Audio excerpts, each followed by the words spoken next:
Hey YouTubers, this is the GSTV reviewer coming at you with another video for you guys today.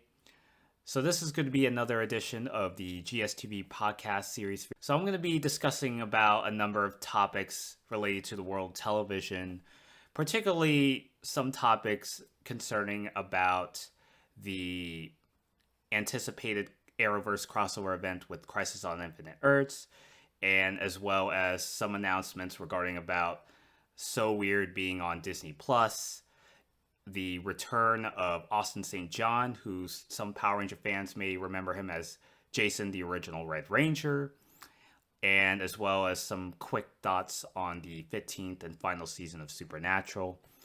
So there's going to be definitely a lot of ground to cover that I want to tackle in this podcast video for you guys today. So first off, I want to discuss about the announcement of So Weird being on the Disney Plus streaming service. Now, I gotta admit, I'm really excited to hear this announcement. I never thought in quite such a long time since the show had ended that Disney would even acknowledge the show's existence. I think after the show ended, they put it like in really, really late hours of the night. And then by 2003, they stopped showing reruns of it. And for a while, you had to stream a lot of these full-length episodes on like YouTube and Daily Motion.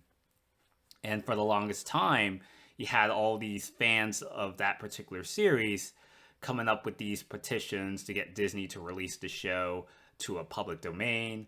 And over the years, it just seemed like Disney just didn't want to acknowledge it. And over the years, that Disney Channel has created a whole programming block devoted to some of their past shows.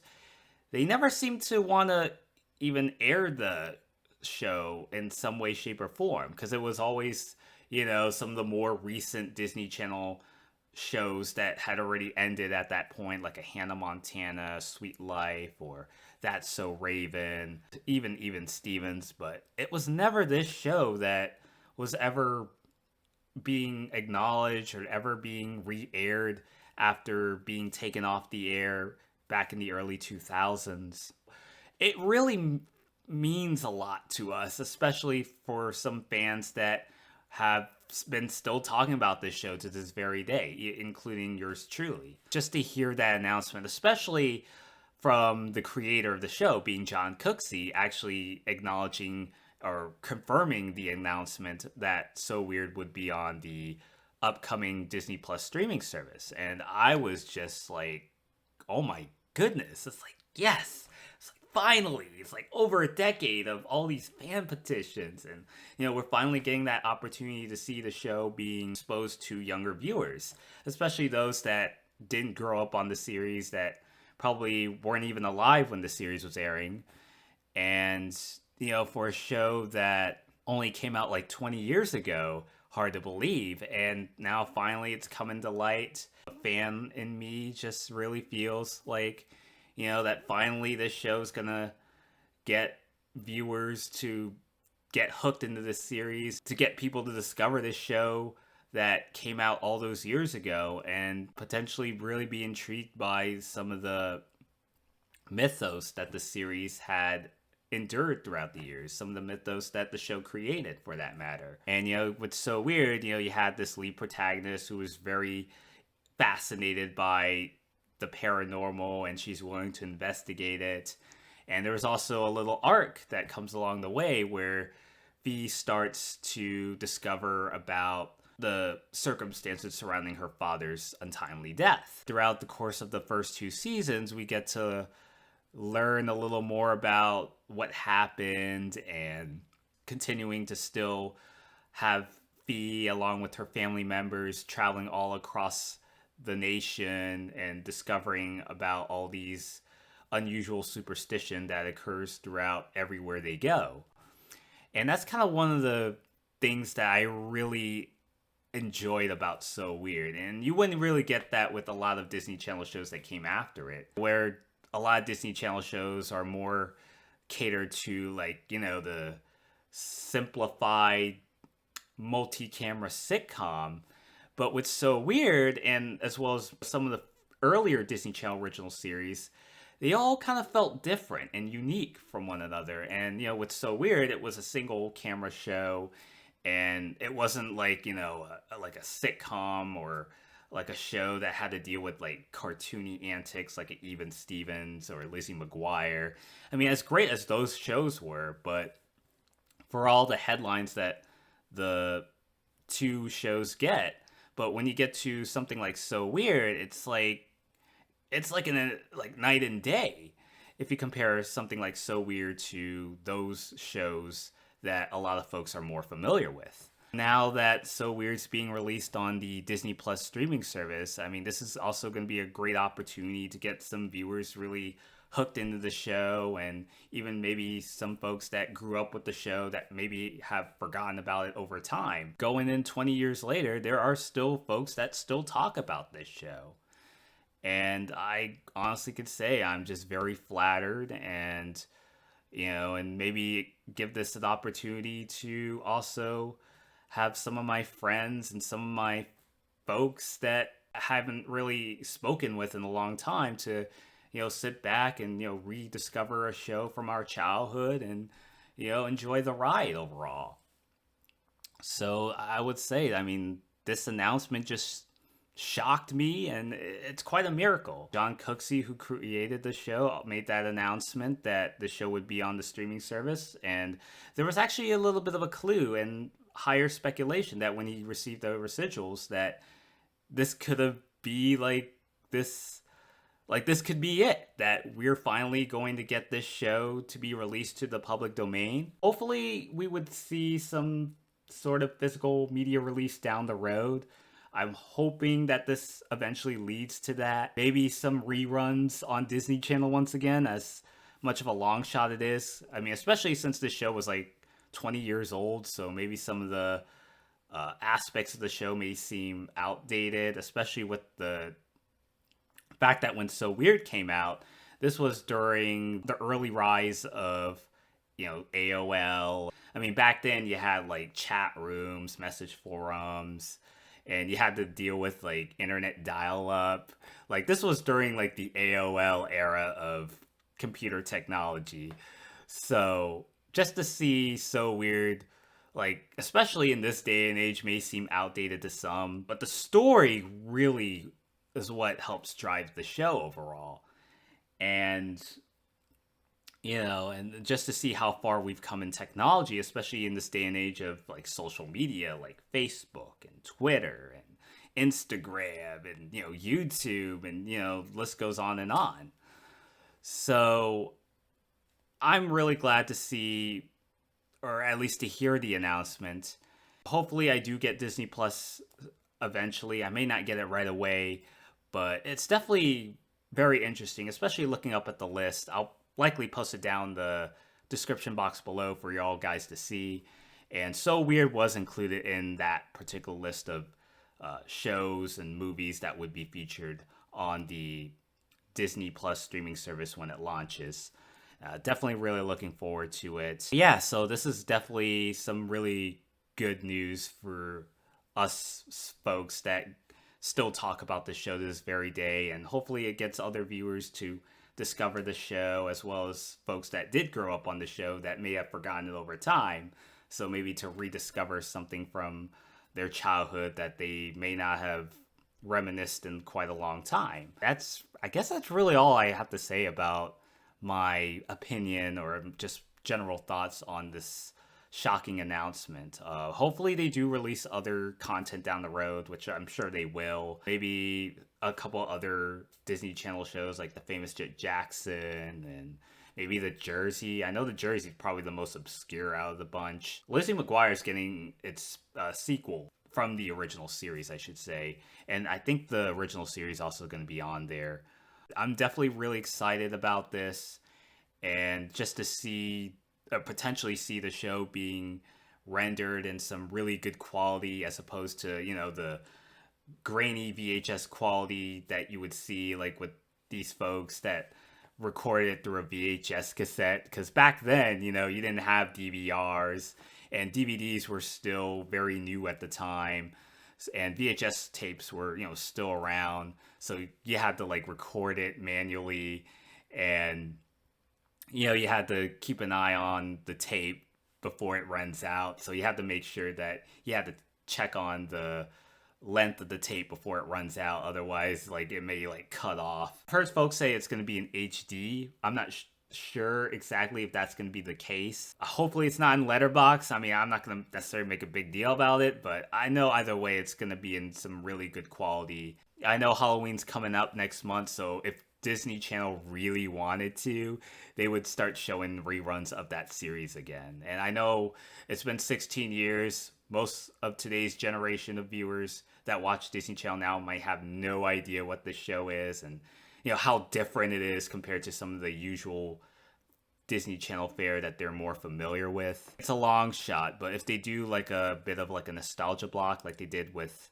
the Disney throwback block, so maybe they do something like that. So we'll have to wait and see. But I'm really glad just to see this show being featured in public domain, and hopefully we would get to see some physical media release of the show down the road. Definitely really looking forward to that.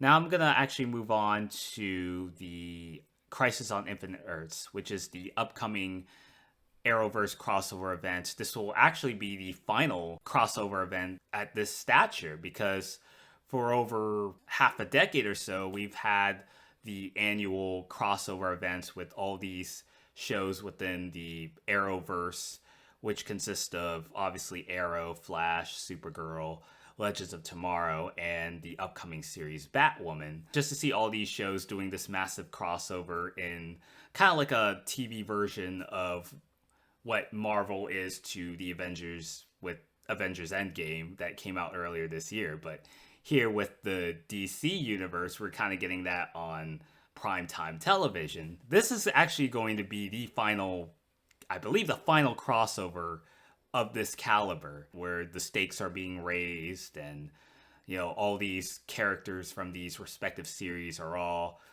banding together to stop this big evil from threatening their world, or in this case threatening parallel worlds. This is something that's been planted for a number of years now. A lot of folks go into it thought that this would happen in like 2024, especially for those that watched The Flash. Like, he had completely vanished without a trace in the year 2024, and no one knows what happened.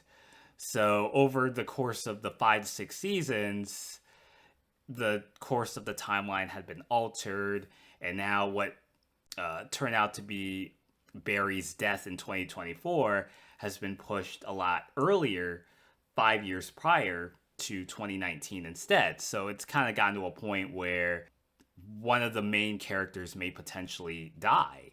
One of them being Barry, and also one of them being Oliver. If you watch Elseworlds from the previous year, so you had the Monitor interacting with Oliver about something that will happen down the road that might potentially cost him his life. With the Elseworlds crossover, it's more like a preparation to set up this massive crossover to have all these superheroes band together and to stop the anti-Monitor from threatening all of the parallel worlds that make up the entire Arrowverse mythology, or the Arrowverse in general. So you have Supergirl, who lives in an entirely different world with Earth, I believe it was like Earth 38, that was established in the show. Legends of Tomorrow, which deals with the emphasis of a group of characters time traveling through different periods of history. And now that Batwoman's also premiering in a couple weeks, so she's going to be part of that universe as well. So this is actually going to lead to this payoff where you have all these different parallel worlds all combined into one particular world in general. So that seems like that's what the goal of the crossover event is going to be. One of the many instances I want to really talk about here is the announcement that Smallville actors are also guest starring in this episode, guest starring in this crossover for that matter. And you have the announcement of Tom Welling, who a lot of folks may remember his role as Clark on Smallville for 10 seasons, is also slated to return It's been speculated for months and months that he would appear in this crossover. It's hard to believe it's been 8 years since that show had ended, and we're almost closing in on 20 years since the show had premiered. It would definitely be interesting to see what he had been up to since the finale and, years after he defeated Darkseid. I mean, now that he and Lois are already married, so this is also going to be very interesting because also, Erica Durance is also coming back to reprise her role. And granted, she did appear in many episodes of Supergirl as Kara's mother. So it'll also be an interesting interaction just to see Kara and Lois, like especially Erica Durance's Lois, who happens to be Kara's mother in the series, and she'd be like completely confused. It's like, why is my mother dating this like unknown stranger? Or I don't know how the interaction's going to go, but something along those lines where Kara starts, asking herself, like, why does she look like my mother? Like those kinds of interactions that we might potentially see. John Wesley Shipp, I know he appeared in last season's crossover, and he's appeared in a number of episodes of The Flash over the years. But to actually see him back as the original Flash from last year's crossover was actually quite a treat. Unlike last time, I mean, we might potentially see Barry and John Wesley Shipp reprising his role as the 1990s Barry to actually cross paths and teaming up together. So that'll also be something I think that was bound to happen eventually. Definitely glad to see Tom Welling come back as well. I know he was doing Lucifer, but I think that show got canceled. I know they had it on Netflix for a bit, and I think they eventually canceled that show too, if I'm not mistaken. Haven't really watched that show, but maybe whenever I have a chance, maybe I would get an opportunity to watch the entire series and to kind of get my thoughts on it down the road. Ever since Smallville ended, he hasn't really had that one big role to kind of follow up Smallville. I know he did Draft Day for a bit, and it wouldn't be long before he would be on Lucifer that Tom Welling would finally get work on another series. I'm definitely glad to see him come back. Same goes with Erica Durance. I mean, I know she was in a show called Saving Hope. Not a show that I watched, but it's like a popular medical drama in Canada. She already did some guest appearances on Supergirl as Kara's mother. So now that we're going to actually finally have her come back, only this time reprising her role as Lois from Smallville. So it'll definitely be interesting to see how that'll turn out. We also have Kevin Conroy, who did the voice of Bruce Wayne in the DCAU for over a decade, being the voice in the Batman the Animated Series, Batman Beyond, Justice League. The list goes on and on. So having him come in and to not only reprise his role, but also feature him in like a live action version of himself. So that's also something that's very interesting to see. And I know it's actually interesting even more is that 20 years ago, Batman Beyond premiered. And in the show, that was the year that Bruce retired as Batman. And what if they do potentially acknowledge that, like in the television series? Because Batman Beyond, when it came out, didn't have like a comic book adaptation until years after the show had ended. Maybe do something where they do acknowledge that Bruce Wayne doesn't have it anymore. It doesn't have to play out exactly like how Batman Beyond did, but somewhere along the lines where, like, Bruce as Batman is kind of on like his last legs. He can't fight the way he used to. He can't fight crime the way he used to. So I'm definitely looking forward to his appearance on the show. With this crossover, they're really going balls out. So that kind of goes back to what I was saying, that this would be the final crossover where the stakes would be raised. It's very fan service heavy, so there could be a possible chance they might fuck this up, but hopefully that's not the case. So crossing my fingers, hoping this crossover delivers, and definitely looking forward to see how it turns out overall. So now I want to discuss about the Power Ranger side of things, and I want to give out my quick thoughts on the return of Austin St. John, aka Jason, the original Red Power Ranger. And, it's been a long time coming just to see another original Power Ranger other than Tommy to reprise their role and to come back. It'll be interesting to see how he's lived his life ever since he stopped being a Power Ranger. And the last time we saw him was in the 10th anniversary season of Wild Force being Forever Red. It's cool to see him back on the show once again. I know over the years he kind of focused more on working overseas and working as a firefighter. To see him back on TV, especially back on Power Rangers, is also quite a treat. So I'm wondering exactly what his role is going to be and what's going to lead him to stop by the Grid Battle Force, which happens to be the headquarters for the most recent Power Ranger seasons that's airing at the moment, being Beast Morphers. So I'm really glad to see him come back. It's likely going to be in the second half of Beast Morphers, so that won't be airing until next year.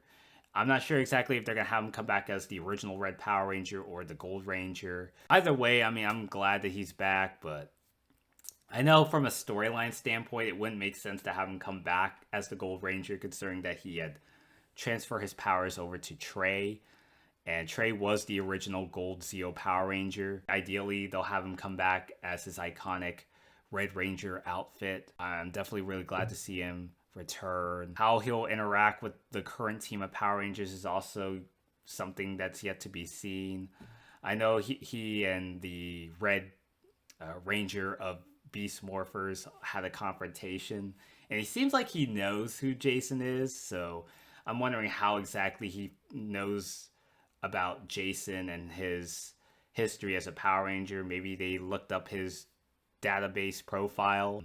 It'll be interesting to see how they'll interact with Jason, and especially with a Power Ranger with such seniority and someone that hasn't really been active as a Power Ranger in over a decade. When it's all said and done, I'm just very flattered, and just to see Jason come back once again, and hopefully the crossover delivers. I know some of the crossover episodes have been really short. I mean, a lot of them were just one-offs, and there isn't really a lot of time to kind of cover some of the key plot points of such a crossover event. Like, I know Super Ninja Steel had that crossover, and it's very solid, but there's just a lot of room to be desired. I think it would have been better if it was like two-parter. I'm not holding my breath, and there's just a lot of ground to cover, a lot of screen time for some of the past Power Ranger actors interacting with some of the current day Power Ranger actors. Give it a little more time to see them band together. Definitely really looking forward to this crossover. Definitely looking forward to Austin St. John coming back to Power Rangers in general. So lastly, I want to also discuss about the 15th and final season of Supernatural as well. So it seems like Chuck, being God, has turned his back on humanity and now has unleashed all the creatures that Dean and Sam have defeated throughout the years. So now they're coming back to life for this one big war that's taken place. And you saw all these past creatures that Dean and Sam fought. These creatures that they fought in the past are all coming back, and except for like some of the demons like Azazel. So so this is also going to be the final season of the series. Something I never thought would happen.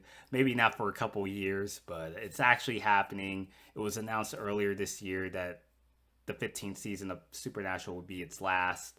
Twitter just kind of went nuts hearing that announcement, given how Supernatural community has and how it's impacted the fans and some of the viewers that have stuck by the show since the very beginning.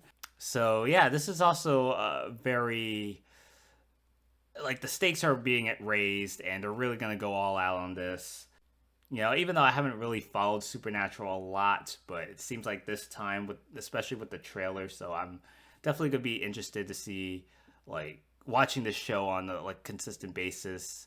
I have the show on DVR, but some episodes I'll watch, some episodes I won't, unless it was like some big monumental moment that happens, like last year where Jeffrey Dean Morgan came back and reprised his role as John, and we got to have like that one moment where John and Mary get to interact with Dean and Sam now that they're older, and having like their one defining moment where they got to spend time together as a family. So eventually John had to basically what happened is that John, his memory was erased, so they sent him back.